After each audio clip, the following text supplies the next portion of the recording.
everyone. Welcome to our last video of the Take 10 series. So insane that we're already done. But before we discuss the final chapter, chapter 8, you know what comes first. We're going to review our last lesson.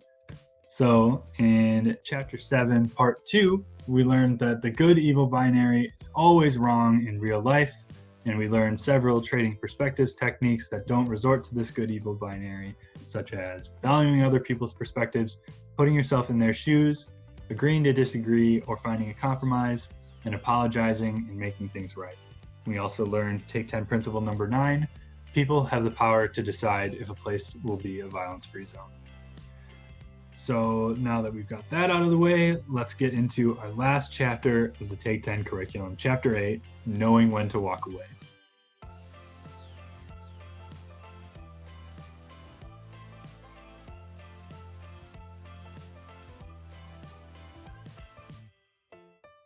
All right, so for our do now today, I've got a little video for you.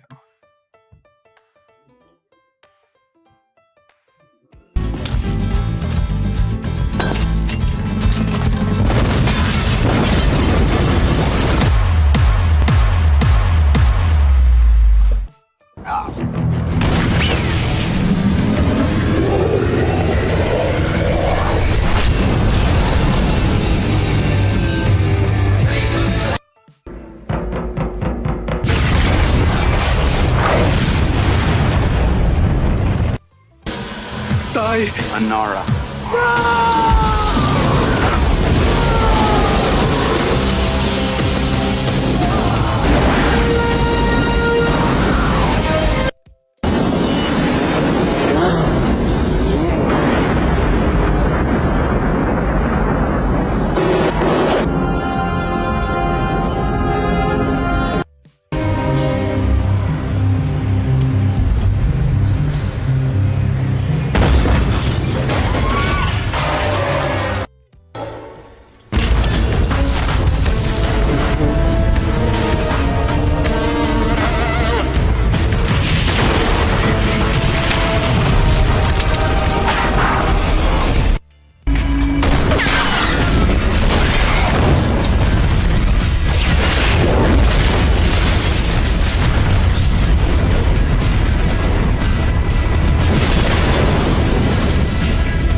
Boom! Shakalaka! Chura!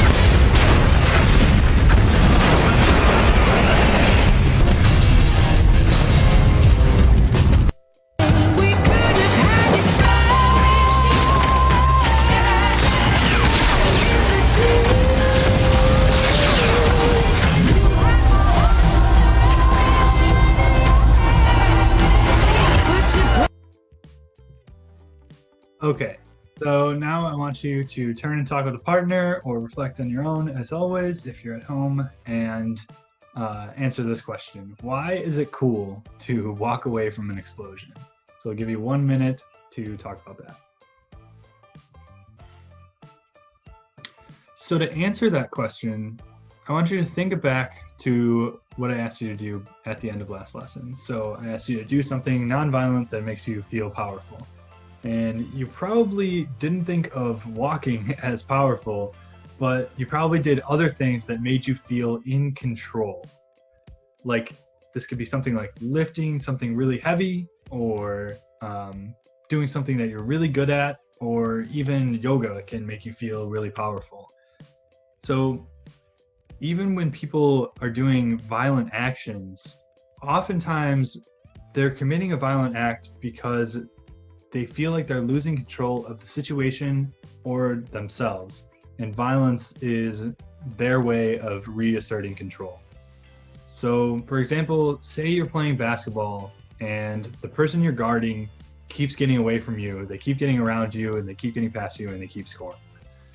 So you might get upset because you feel like you've lost control of your opponent at that point. And you might do something violent, like try to trip them or push them as a way of regaining control over them. So just like how we talked about how people and animals lashing out when they feel afraid this is the same idea. So lashing out when you feel like you've lost control over the outcome of the situations that are affecting you. Well, here's the secret, folks. There's another way to regain control of situations, and that is walking away. Yes, walking away from a conflict, just like walking away from an explosion, is a way of regaining control over yourself and over the outcome of the situation.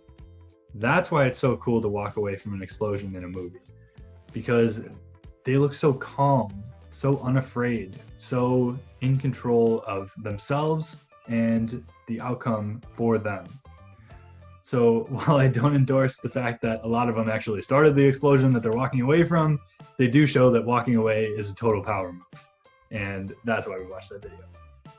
So by choosing not to escalate the conflict, by choosing not to let a situation get violent, you are asserting control over the outcome of the conflict. Nobody gets to influence how you will act. Only you get to decide that. So walking away, far from being a sign of weakness, is actually a sign of some pretty incredible strength and self-control. Now, walking away isn't easy.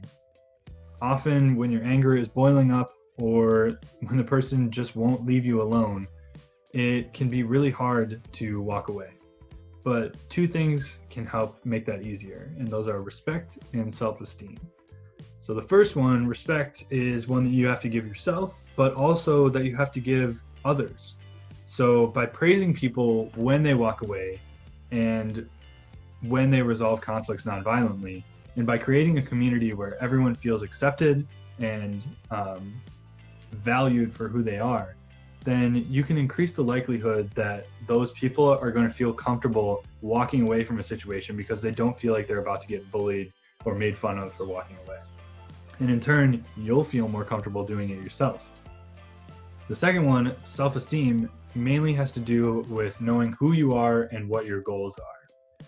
So if you know who you are and what you want in life, it becomes easier to walk away from things when you know that they aren't going to support your goals. They aren't going to make you the person that you want to be or the person you want to become.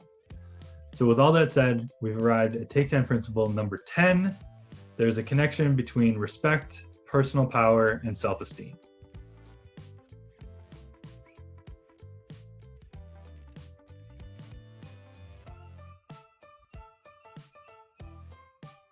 So we just laid out the connection, right? When you feel respected by your community, when you know who you are and what you want, you feel more powerful, more in control. And all of these three things reinforce each other. So it's easier to have higher self-esteem when the people around you respect you and value you for who you are. And when you have high self-esteem, you actually earn people's respect, etc. So all of them are working together to increase the likelihood of you being able to use Take 10 in conflicts.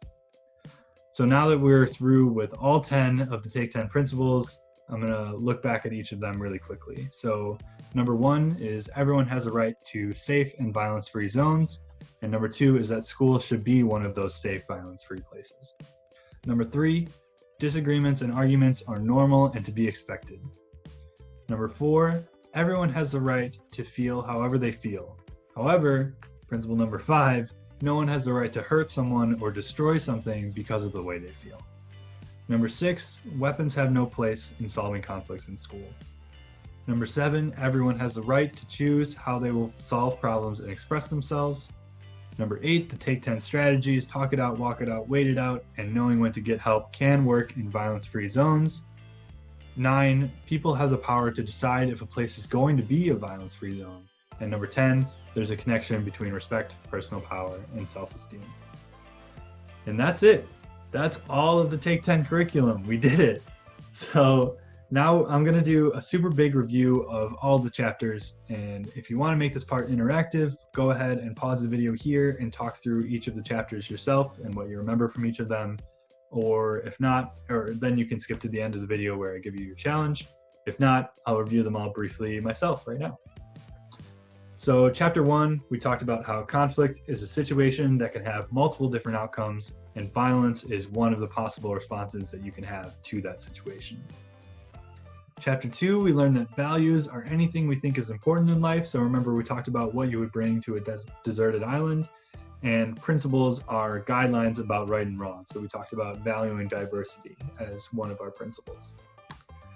Number 3 is passive aggressive and assertive responses to conflict. And assertive responses are the ones that claim your rights without violating the rights of others. So think about Martin Luther King's soul force is a way of having an assertive response. Number 4, anger can cause us to lose control and escalate to the point of violence, but Take 10 can help us cope with anger positively and de-escalate those feelings. Number 5, we learn good communication strategies like remaining composed, striving to understand, using I statements, humbling yourself, and listening to hear. Number 6, we talked about the problem-solving steps. So that was identify the conflict, brainstorm solutions, choose a solution and act, reflect, and then identify next steps. 7, we talked about how trading perspectives is the only way to get the full truth, and especially you should trade perspectives and practice empathy with those who you think are purely evil. Remember that binary, because that assumption is never true.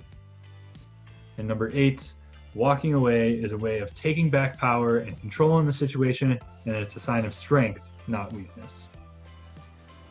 All right, so your challenge for life, since there is no longer a next lesson, is, in the words of Gandhi, be the change you wish to see in the world. It doesn't have to be a big change. As long as you've done something, no matter how small, you've made a difference in the world. And remember that this isn't the end of Take 10, right? It's the beginning of going out and using all the things that you've learned and actually putting them into practice and changing the world for a better, right? So that's it for me. Thanks for watching, and good luck with the rest of your year. Bye now.